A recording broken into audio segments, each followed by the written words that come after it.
नानां यासु विद्याप्रदायिने अहर्निशमहं वन्दे तामीशानमनोरमाम्।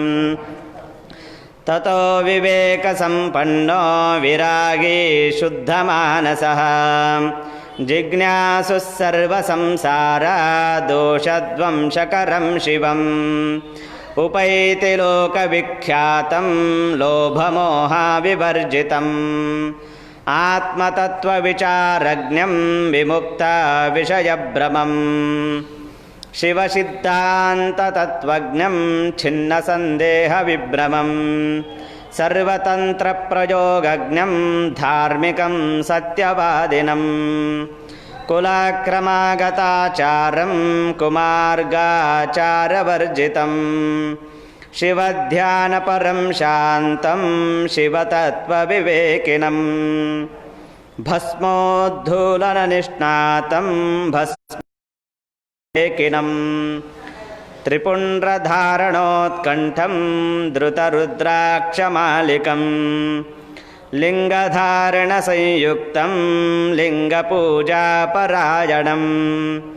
लिङ्गाङ्गयोगतत्त्वज्ञं निरूढाद्वैतवासनं लिङ्गाङ्गस्थलभेदज्ञं श्रीगुरुं शिववादिनं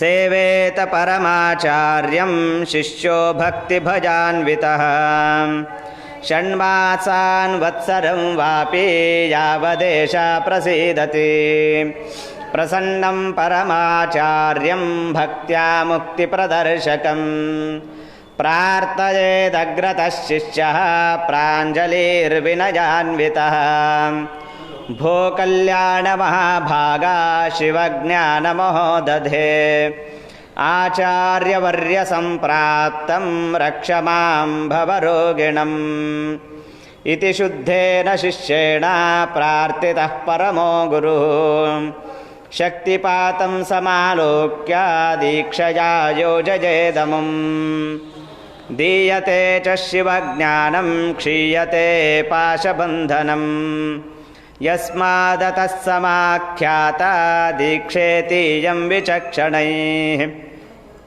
सा दीक्षा त्रिविधा प्रोक्ता शिवागमविशारदैः वेदारूपा क्रियारूपा मन्त्ररूपा च तापसा गुरोरालोकमात्रेण हस्तमस्तकयोगतः यः शिवत्वसमावेशो वेदादीक्षेति सामताम्। जयमङ्गलं जय नमः पार्वतीपतये शिव हर हर महादेव। श्रीमज्जगद्गुरु पंचाचार्य महाराज की जय। श्रीमज्जगद्गुरु विश्वाराध्य शिवाचार्य महाराज की जय। श्रीमज्जगद्गुरु विश्वेश्वर शिवाचार्य महाराज की जय। श्रीमज्जगद्गुरु डॉक्टर चंद्रशेखर शिवाचार्य महाराज की जय। भगवती विशालाक्ष अन्नपूर्णा सहित भगवान विश्वनाथ महाराज की, सकल साधु संत महाराज की जय। जय मंगलम जय नमः पार्वती पतये शिव हर हर महादेव।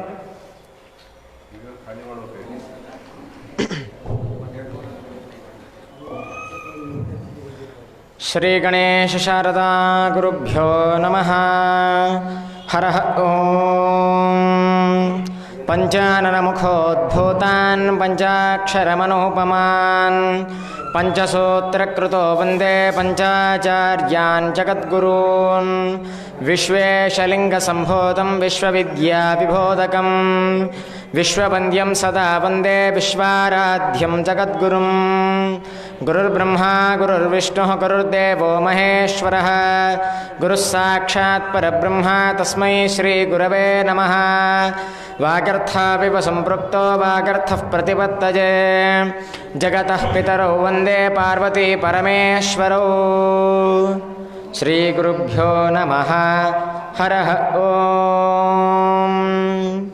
भद्रं कर्णेभिः शृणुयामदेवाः भद्रं पश्येमाक्षभिर्यजत्राः स्थिरैरङ्गैस्तुष्टवागुंसस्तनूभिः व्यशेम देवहितं यदायुः स्वस्ति न इन्द्रो वृद्धश्रवाः स्वस्ति नः पूषा विश्ववेदाः स्वस्ति नस्तार्क्ष्यो अरिष्टनेमिः स्वस्ति नो बृहस्पतिर्दधातु ॐ शान्तिः शान्तिः शान्तिः। गङ्गैव तीर्थं स्मरयेव धन्वे वित्तं तु विद्यैव गुणास्तु रूपम् मासेषु सर्वेषु तथैव साक्षात् मासोत्तमोऽयं पुरुषोत्तमो हि मासोत्तमोऽयं पुरुषोत्तमो हि। जय मंगलम जय हर नमः पार्वती पतये शिव हर हर महादेव। श्रीमज्जगद्गुरु पंचाचार्य महाराज की जय। श्री जगद्गुरु डॉक्टर चंद्रशेखर शिवाचार्य महाराज की जय। शिवಣ್ಣ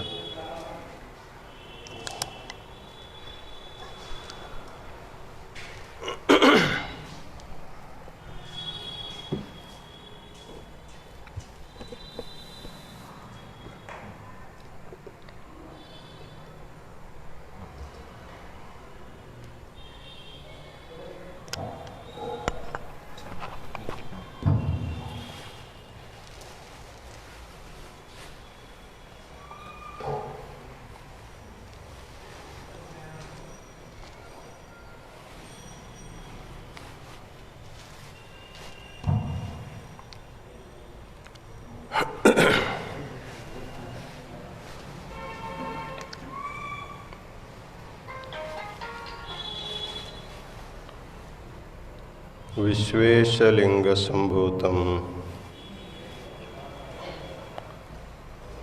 विश्वविद्या विबोधकम विश्ववंद्यम सदा वंदे विश्वाराध्यम जगद्गुरु। काशी ज्ञान सिंहासन के आदि जगत गुरु विश्वाराध्य से विश्वेश्वर शिवाचार्य पर्यंत जो गुरु परंपरा हुई है उसे अनेक प्रणिपात समर्पित करते हुए पवित्र पुरुषोत्तम मास के उपलक्ष्य में श्री क्षेत्र काशी में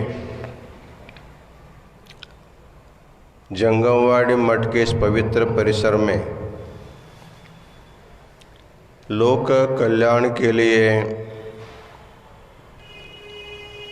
प्रातःकाल में जगद्गुरु विश्वाराध्य लिंगोद्भव मूर्ति का महारुद्राभिषेक, बिल्वार्चना, अन्नदान, संध्याकालीन सत्र में हम लोग आध्यात्म का चिंतन करते जा रहे हैं।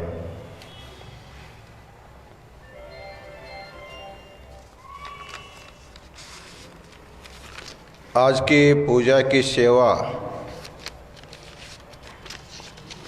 करने वालों में कर्नाटक के उतनाड़ गांव के श्री शिवपुत्रय्या स्वामी हिरेमठ, सौ शशिकला शिवपुत्रय्या हिरेमठ, श्री संगमेश सौ नयना, महंते सौ सुवर्णा, श्रीमती पवित्रा, उतनाड़िस हिरेमठ परिवार के द्वारा आज की पूजा संपन्न हुई है। उतनाड़ हिरेमठ कर्नाटक में बहुत प्रसिद्ध है, लक्ष्मी क्षेत्र के रूप में उसकी प्रसिद्धि है। जैसे महाराष्ट्र में कोल्हापुर में लक्ष्मी दर्शन के लिए लोग जाते हैं, उस प्रकार कर्नाटक का कोल्हापुर का मतलब होता है उत्ताल का लक्ष्मी क्षेत्र। उसमें मातोश्री शशिकला शिवपुत्रया स्वामी बहुत ही अच्छे ढंग से धार्मिक कार्यक्रम करते हैं, उनको अनंत मंगल आशीर्वाद प्रदान करते हैं। हुब्बಳ್ಳಿ निवासी FIRL समूह संस्था के चेयरमैन डॉक्टर विजय संकेश्वर, सौ ललिता विजय संकेश्वर, श्री आनंद सौ वाणी संकेश्वर, इस संकेश्वर परिवार के द्वारा भी आज की सेवा हुई है। हमें कहने को आनंद होता है, डॉक्टर विजय संकेश्वर एक बहुत बड़े उद्योगपति है। कम से कम 30,000 लोगों को रोजगार देने का उनका बहुत बड़ा योगदान रहा है। बहुत ही स्वच्छ हृदय दांत प्रेम करते हैं और काशीपीठ की सेवा, उनकी सराहनीय सेवा निरंतर होती रहती है। इसलिए डॉक्टर विजय संकेश्वर को उनके FIRL समूह में काम करने वाले सभी सद्भक्तों को पुरुषोत्तम मास का अनंत मंगलाशीर्वाद। रिप्पनपेट के बी शेखरप्पा रिप्पनपेटे, सौ यशोदम्मा, श्री प्रशांत रिप्पनपेटे, सौ चेतन कुमारी वंशिक कुमारी दीक्षिक। प्रशांत रिप्पनपेटे के बारे में आप सब लोग जानते हैं, दिग्विजय न्यूज़ चैनल में प्रमुख कार्यकर्ता है। जब फरवरी में हमारे यहाँ कार्यक्रम संपन्न हुआ प्रधानमंत्री का, उस समय दिग्विजय चैनल के द्वारा संपूर्ण रिलीज करके उन्होंने बहुत बड़ी सेवा किया है। निरंतर उनकी सेवा होती रहती है, इसलिए प्रशांत रिप्पनपेटे उनके परिवार को भी अनंत मंगल आशीर्वाद प्रदान करते हैं। उसी प्रकार उनके बहन श्रीमती अन्नपूर्णा बेळवगी, श्री वीरभद्रप्पा बेळवगी, इनको भी अनंत मंगल आशीर्वाद। मुंबई नगर के लिंगैक्य मल्लप्पा कासार, उनकी सुविद्य धर्मपत्नी श्रीमती सविता कासार, चिरंजीवी लेखराज, कुमारी दानश्री, इनके परिवार के द्वारा भी आज की सेवा हुई है। श्रीमती सविता मल्लप्पा कासार, इनका जन्मदिन होने के कारण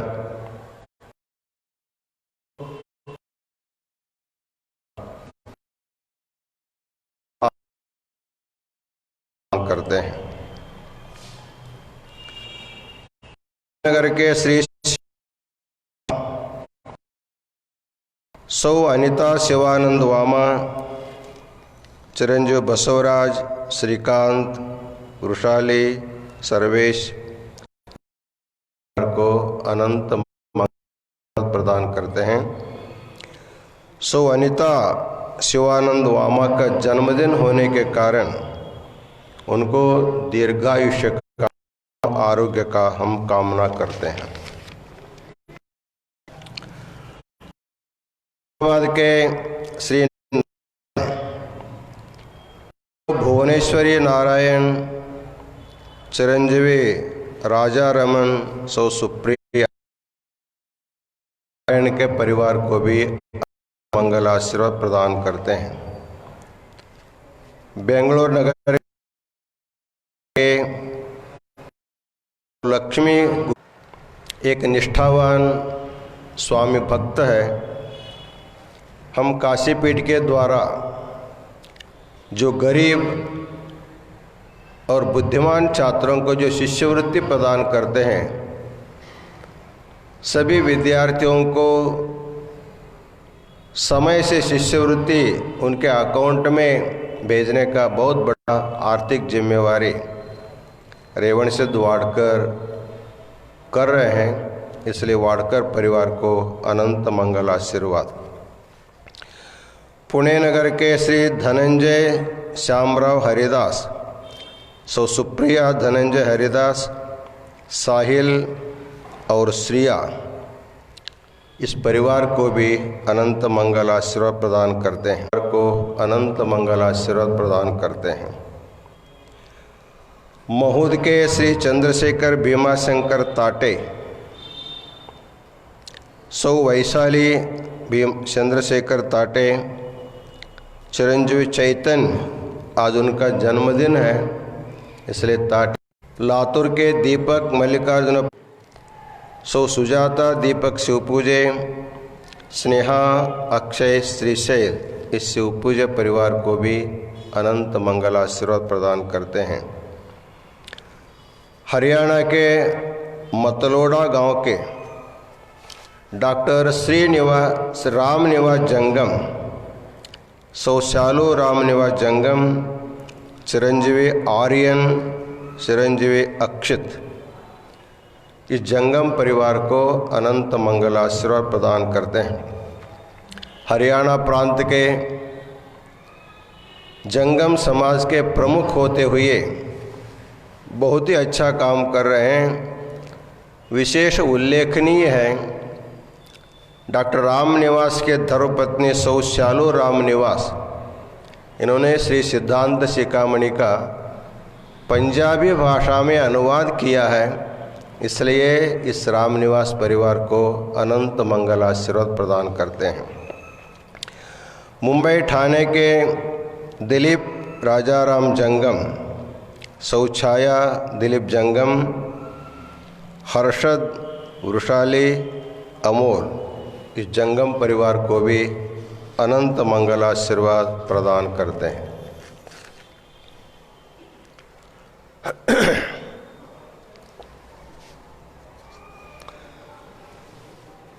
प्रतिनित्य सांध्य समय में हम लोग पुरुषोत्तम मास के विशेष विचार कर रहे हैं।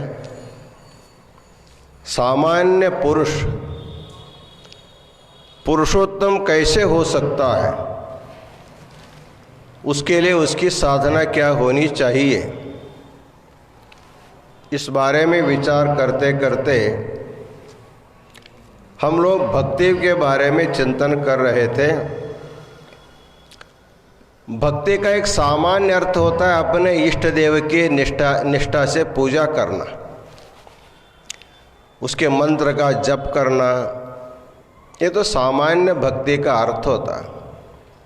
लेकिन वास्तविक दृष्टि विचार करने से भगवान केवल मंदिर में निवास करने वाला नहीं है। चाहे किसी का कोई भी इष्ट देव हो, इष्ट देव एक ही होता है। एकम सद्विप्राह बहुधा वदन्ति, भगवान एक है, उनके नाम हम लोग अनेक रखें वो बात अलग है, लेकिन जो भी भगवत तत्व है वो संपूर्ण विश्व भर वो व्यापक माना जाता है। इसलिए भगवान के ऊपर प्रेम करने का अर्थ है इस संसार में जो भी जड़ है, जो भी चेतन है, जड़ चेतनात्मक संपूर्ण सृष्टि को प्यार से देखना, प्यार करना, उसके साथ द्वेष नहीं करना, इसी का नाम असली भक्ति है। तो हम लोग कल चिंतन कर रहे थे,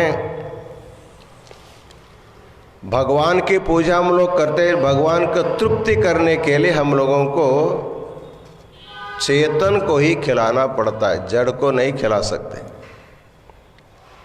इसलिए कहा गया है यदि किसी वृक्ष को पानी सींचना होगा उसके शाखा के ऊपर पानी खींचने से या सींचने से वृक्ष बढ़ता नहीं है। वृक्ष को पानी देना होगा तो वृक्ष के मूल को पानी देना पड़ता है। एक गांव में एक माताजी रही, सुंदर बगीचा उन्होंने तैयार किया था। प्रत्येक पेड़ पौधे को अपने बेटे से भी ज़्यादा प्यार करके पाला था, पोसा था, उसको पानी दे दे करके बढ़ाया था। एक दिन वो अस्वस्थ हो गई, अपने बेटे को बुलाया, कहा बेटा मैं तेरे ऊपर जितना प्यार करता हूँ उतने से ज़्यादा प्यार मैं पेड़ पौधों से भी करता हूँ, लेकिन मैं अस्वस्थ हो गई हूँ, इसलिए तुम जैसे तुम्हारे ऊपर प्यार करते हो वैसे इन वृक्षों के ऊपर भी प्यार करना, मैं स्वस्थ होने तक। लेकिन माताजी पेड़ों को पानी देना का कभी देखा ही नहीं था, वो कहाँ पानी दिया जाता। उन्होंने सोचा मैं स्नान करता हूँ, वृक्षों को भी स्नान कराना चाहिए। एक अच्छा साबुन लिया, वृक्षों को पानी छिड़का, पूरा साबुन लगा करके पूरा वृक्ष धो डाला। रोज ऐसे ही करता था। गर्मी का दिन होने के कारण धीरे धीरे धीरे धीरे सभी वृक्ष जो है सूखने लगे। माताजी स्वस्थ होकर आने तक आधा बगीचा सूख गया था। माताजी ने पूछा, अरे मैं तुमको बताया था कि मैं तेरे से भी ज़्यादा प्यार वृक्षों पर करता हूँ, उसको देखभाल करने के लिए तुमने क्या किया, उसको पानी नहीं डाला? उन्होंने कहा मैं डाला हूँ, टालियों पर पानी डाला हूँ, प्रत्येक पत्ते को धो डाला हूँ, लेकिन ये सूख गया, हमको क्या करना, हमने क्या कम किया? माता ने कहा वृक्ष को पानी देना हो तो ये शाखा पत्तों को नहीं, उसका जो मूल होता है, जड़, वहाँ पानी देना पड़ता है। इसी प्रकार जैसे वृक्ष का मूल जड़ होता है, उसी प्रकार लिंग मुखम वही जंगमः। भगवान को खिलाना होगा तो किसी चेतन प्राणी को खिलाना पड़ेगा। जंगम का क्या अर्थ होता है? जहाँ चेतना है, जो खुद चलता फिरता, उसका नाम जंगम है। गच्छतीति जंगमः। तो जंगम के बारे में या जंगम के अनुश्रेणी में वैसे तो निजगुण शिवयोगी विवेक चिंतामणि में बहुत सुंदर ढंग से किया है, लेकिन उर्लिंग पेद्य नामक एक वचनकार आगम का या स्कंद पुराण का उस श्लोक को उन्होंने बहुत अच्छे ढंग से उद्धृत किया है। अर्थात जंगम अर्थात चेतना प्राणी कैसे कैसे उसमें तरतों भाव होता है। वो लिखते हैं कृमिकीट पतंगेभ्यः पशवः प्रज्ञयाधिकाः। जड़ पदार्थों से चेतन को श्रेष्ठ मानते हैं क्योंकि उसमें चेतन की अभिव्यक्ति है। यद्यपि सिद्धांत शिखामणि में बोलते हैं जड़ नाम की चीज़ कोई नहीं है, अत्यंत गूढ़ चैतन्यम जड़म अव्यक्तम उच्यते।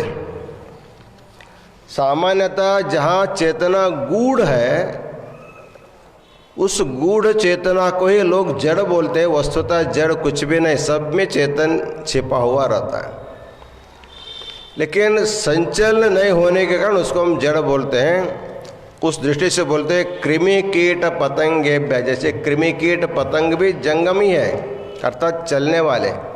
उस ढंग से जंगम शब्द का एक सामान्य अर्थ, एक विशेष अर्थ हम बताएंगे।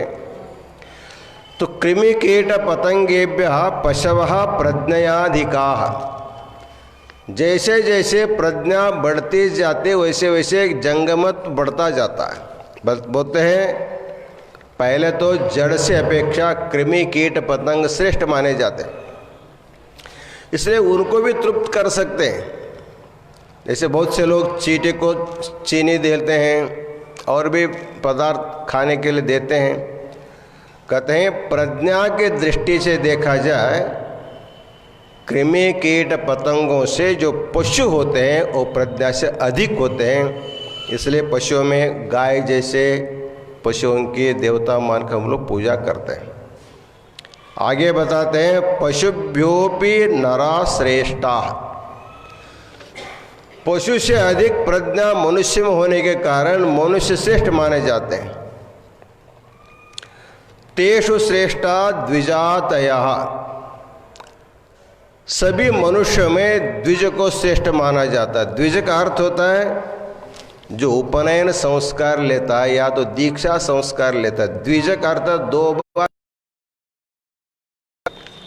संस्कारा द्विज उच्यते, जन्म होने के बाद 8वें वर्ष में जिसको उपनयन संस्कार हुआ हो उसको द्विज बोला जाता है, या तो दीक्षा दी जाती है उसको द्विज कहा जाता। अर्थात जन्म के बाद दीक्षा लिया हुआ व्यक्ति जो है सामान्य मनुष्य से श्रेष्ठ माना जाता है। द्विजातिष्वधिका विप्राह, दीक्षा लिए हुए उपनयन संस्कार लिए हुए द्विजों की अपेक्षा कौन श्रेष्ठ है? विप्राह, वेदाध्ययनात् भवेद विप्राह, जिन्होंने वेदों का अध्ययन किया है वो उनसे भी श्रेष्ठ माना जाता है। विप्रेषु कृतबुद्धयः, वेद का अध्ययन करने वालों से भी वेदोक्त यज्ञानुष्ठान करने की जिसके मन में बुद्धि है, क्रतुबुद्धयः अर्थ होता है यज्ञ आगादि करने की जानकारी। तो वेदाध्ययन किए हुए व्यक्ति से अपेक्षा वेद में बताए गए यज्ञ यागों को करने के जानकार रखने वाला उससे भी श्रेष्ठ माना जाता है। क्रतुबुद्धिषु कर्ता रहा, केवल करने को जानने वाले के पे जो करता है उससे वो श्रेष्ठ माना जाता है। तेभ्यो संन्यासिनोऽधिकाः, यज्ञ यागादि करने वाले विप्र की अपेक्षा सर्वसंग परित्याग करके लोक कल्याण के लिए विरक्त भाव से जो संचरण करता है इसे सन्यासी उनसे भी श्रेष्ठ माना जाता है। तेभ्यो विज्ञानेन श्रेष्ठा, सन्यासी के अपेक्षा जो विशेष ज्ञान रखता है, आत्म परमात्मा का ज्ञान रखता है, ऐक्य का ज्ञान रखता है, विशेष ज्ञान जो होता है जीव परमात्मा का अभेद का ज्ञान रखता है, उससे भी श्रेष्ठ माना जाता है। तेषु शंकर पूजकाः, केवल ब्रह्म ज्ञान पाए हुए ब्रह्मज्ञानी की अपेक्षा जो ज्ञान मिच्छेत शंकरात्, सभी संसार को ज्ञान प्रदान करने वाले जो भगवान उसकी पूजक जो होते हैं ना उससे भी श्रेष्ठ माना जाता है शंकर पूजका। तेषु श्रेष्ठा महाभागा मम लिंगांग संगिनः, शंकर पूजक मंदिर में जाकर के शंकर पूजने वाले की अपेक्षा अपने शरीर को मंदिर बना करके उस भगवान शंकर को इष्टलिंग के रूप में अपने सिर पर निरंतर धारण करके उसकी जो पूजा करता है, सामान्य शिव पूजा करने वालों की अपेक्षा अपने शरीर को मंदिर बना करके पूजा करने वाले उनसे भी श्रेष्ठ माना जाता है। लिंगांग संगिष्वधिकः षटस्थल ज्ञानवान, केवल अंग पर लिंग धारणा करने वाले व्यक्ति की अपेक्षा जो षटस्थल ज्ञान संपन्न है अर्थात भक्तादि ऐक्य स्थल पर्यंत लिंगांग सामरस्य को ज्ञान पा करके जिसको हम षटस्थल ज्ञानी बोलते हैं, ऐसे षटस्थल ज्ञान संपन्न जो होगा वो केवल लिंगधारी की अपेक्षा उसको श्रेष्ठ माना जाता है। उसको हम शिवाचार कहते हैं, उसको हम शिवयोगी बोलते हैं। आगे कहते हैं तस्मादप्यधिको नास्ति त्रिषु लोकेषु सर्वदा, उस शिवयोगी से बड़ा इस संसार में दूसरा कोई नहीं है। ये महर्षि व्यास ने लिखा है। इस बात को शिवयोगी शिवाचार्य ने भी लिखा है और इस बात को निजगुण शिवयोगी भी लिखा है। ऐसे बहुत शरणों इस बात को लिखा है। इसलिए सिद्धांत शिक्षा में कहा जाता है शिव तृप्तो भवति शंकरः तत्तृप्त्या तन्मयम विश्वम तृप्तिमेति चराचरम। एक शिवयोगी को तृप्त करने से साक्षात शिव तृप्त हो जाता है। भगवान शिव तृप्त हो गए तो सारी सृष्टि तृप्त हो जाती है। इसलिए हर एक गृहस्थ को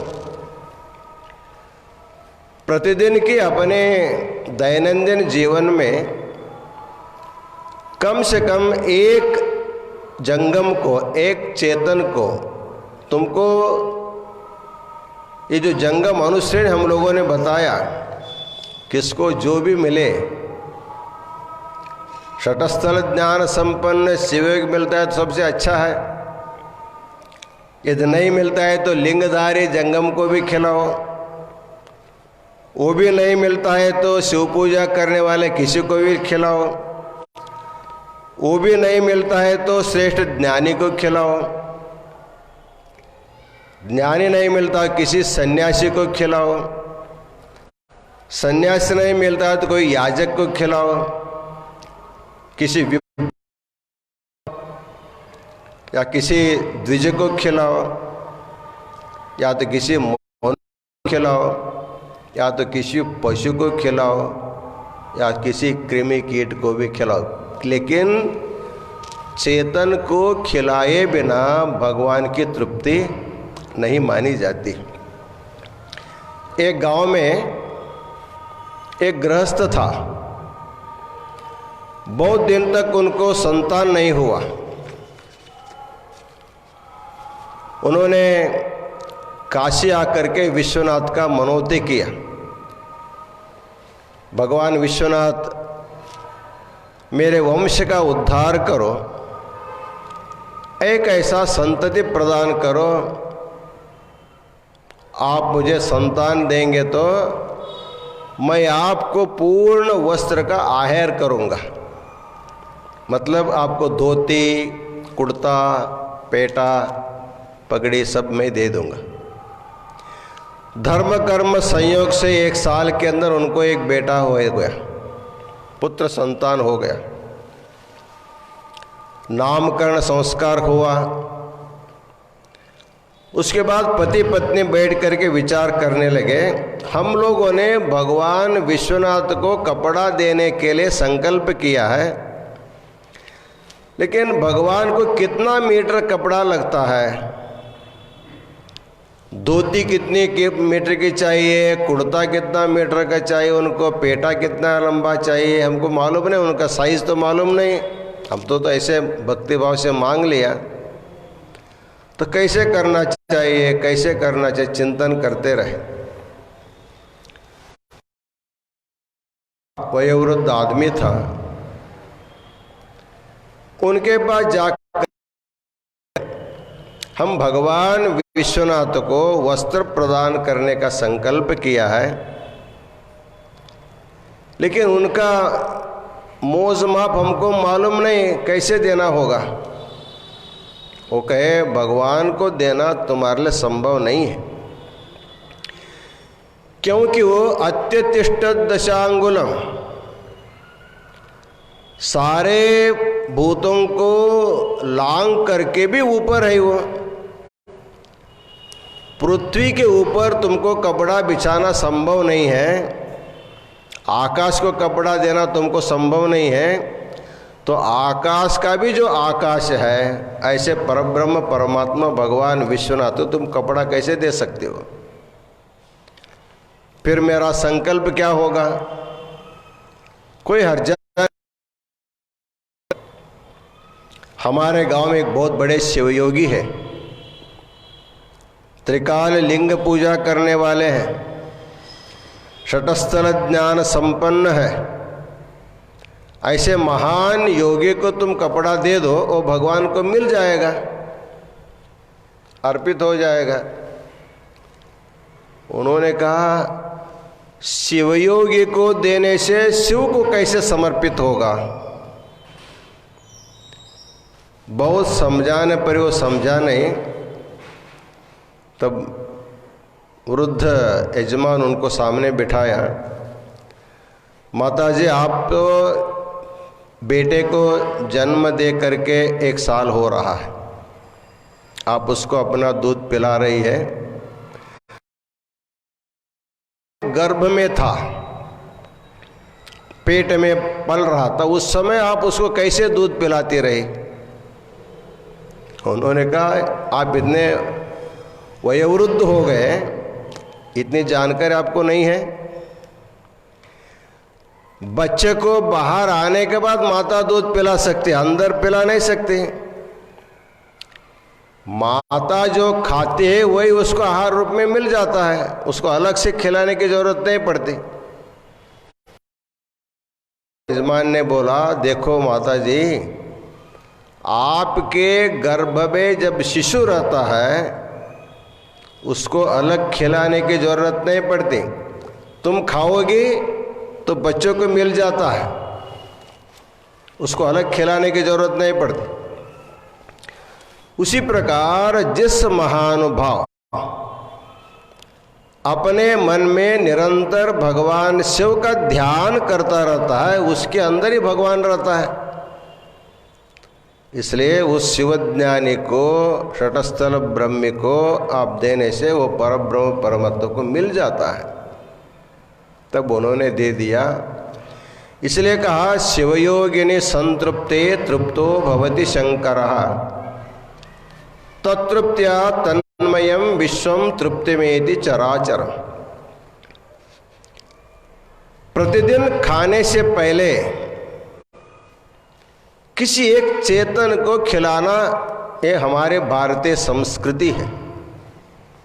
इसलिए कहा जाता है भूख लगने पर खाना खाना यह मानव मात्र की प्रकृति है।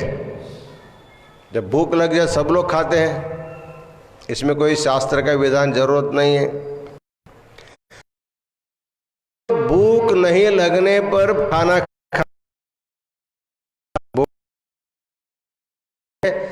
भूख लगने पर नाम विकृति है, वो विकार हो जाता है। आगे बताते हैं भूख लगने पर भी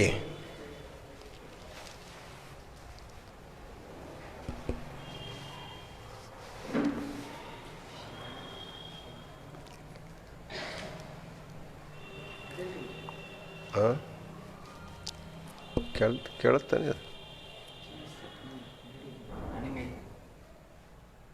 ಲೈಟ್ ಬರಲಿ, ಏನಾರ ಮಂತ್ರ ಅನ್ಸೋಣ ಹೌದಾ.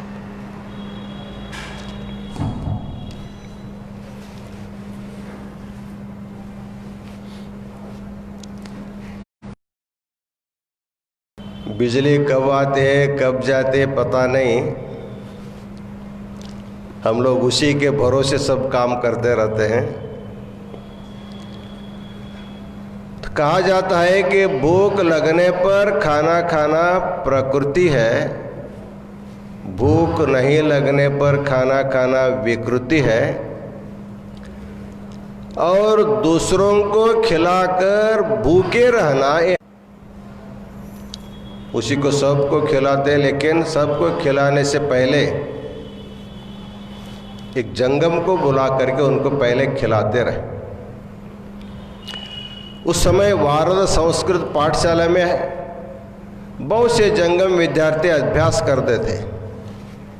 वहाँ जा करके हाथ जोड़ करके खड़े हो जाते थे, अर्थात मेरे घर में खाने के लिए आई ऐसे बोलेंगे तो जंगम को आदेश दिया जैसे होगा करके वो नहीं बुलाते थे, जा करके खड़े हो जाते थे। तो वीरेश्वर शरण आए हैं तो भोजन को बुलाने के लिए आए ऐसे समझ करके विद्यार्थी उनसे आकर के पूछते थे आपके घर में कितने जंगम चाहिए। यदि उनको एक चाहिए होता, बोलते थे एक आई, ऐसे नहीं बोलते थे, वो बोलते थे भगवान कितने हैं, भगवान एक है, अर्थात एक आदमी आने का उसका अर्थ होता था। इस प्रकार प्रतिदिन जंगम भोजन खिला करके ही बाद में वो खाते थे।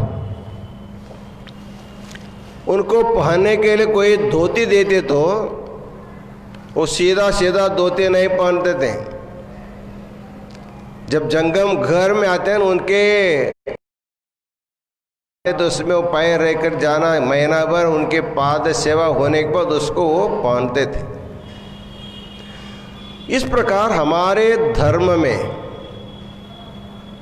ये चेतन आराधना, जंगम आराधना जो है अनादिकाल से है, सभी धर्म में भी करते हैं। चेतन को खिलाने का काम सबको करना चाहिए, तभी भगवान की तृप्ति होती है। घर में खाना बना करके खुद खाते हैं, किसी को खिलाते नहीं, किसी भगवान को नैवेद्य तक नहीं दिखाते हैं, उनको चोर कहा जाए, उनको चोर कहते हैं, छिपा के खाने वाले। इसलिए हमारे संस्कृति है बिना दिए नहीं खाना। इसलिए बोलता है तेन त्यक्तेन बुंजी था माग्रदक कश्यस्विद धनम। इसलिए दानों में दान, अन्नदान सबसे श्रेष्ठ माना गया है। इस पुरुषोत्तम मास में तो अतिशय महत्व होने के कारण कल हमने बताया 33 प्रकार के मृष्टान्न तैयार करके किसी न किसी को दान दे करके सबको पुण्य कमाना चाहिए। इस मास में किया हुआ दान 12 मासों में किए हुए दानों से भी श्रेष्ठ माना जाता है। इसलिए सबको दान अवश्य करना चाहिए। एक गांव में एक बहुत बड़ा श्रीमंत था। भगवान श्रीमंत इसलिए देता है कि किसी न किसी को देते रहो।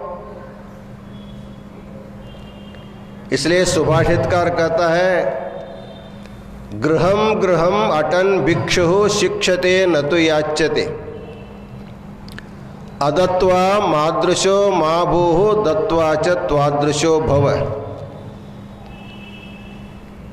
हर एक घर में भिक्षा मांगने आने वाला जो भिक्षुक होता है वो केवल मांगने नहीं आता, हमको शिक्षा प्रशिक्षित करने आता है। वो बताता है अदत्वा मादृशो मा भूः, न दे करके मेरे जैसे भिक्षुक मत बनो। दत्वा च त्वादृशो भव, पिछले जन्म में तुम बहुत दान धर्म किया, इसलिए तुम श्रीमंत घर में जन्म लिया है। इसलिए दे करके तुम्हारे जैसे तुम श्रीमंत हो जाओ, न दे करके मेरे जैसे भिक्षुक मत बनो। इसको शिक्षा देने के लिए भिक्षुक हमेशा घूमते रहते। उस प्रकार वो गांव में एक जो श्रीमंत था वो इतना कृपण था, किसी को